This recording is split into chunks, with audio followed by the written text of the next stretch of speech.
નમસ્કાર દર્શક મિત્રો, સેન્ટ સમાજ ઓલ ઇન્ડિયા ચેનલમાં તમારું સ્વાગત છે। હું છું આપની સાથે હરેશ ચુડાસમા અને કરીશું નજર આજના સમાચારો પર। જય સેન મહારાજ, હું અહીંયા નાય વાણંદ સમાજના ભક્તિધામ આશ્રમ ટોકી સોરઠે આવ્યો છું અને ત્યાં આશ્રમે સમૂહ લગ્નનું આયોજન કરવામાં આવેલું હતું અને એક સુરતથી, શું નામ ભાઈ તમારું? મારું નામ જયસુખભાઈ રામાણી છે। અને આપણે આ આશ્રમ વિશે તમે કાંઈ મંતવ્ય?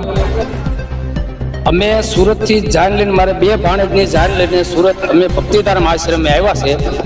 બાપુના સુરતથી સમૂહ લગ્ન જાય એના, અને આપણા સમાજના બાપુ છે।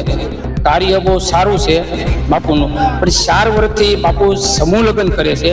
પણ બાપુને થોડીક વાતનું દુઃખ છે કે જે સમૂહ લગ્નમાં થાય છે, જે આયોજકો છે, જે બેન દીકરી છે, જેના જમાયું બને છે, પણ એને આવતા વર્ષે એવી ઈચ્છા થવી જોઈએ કે બાપુ એટલો જો આપણી માટે ભોગ દેતા હોય તો આવતા વર્ષે આપણે એની માટે 12 કલાક 24 કલાકનો ટાઈમ લઈ અને બાપુને મદદરૂપ થવું જોઈએ।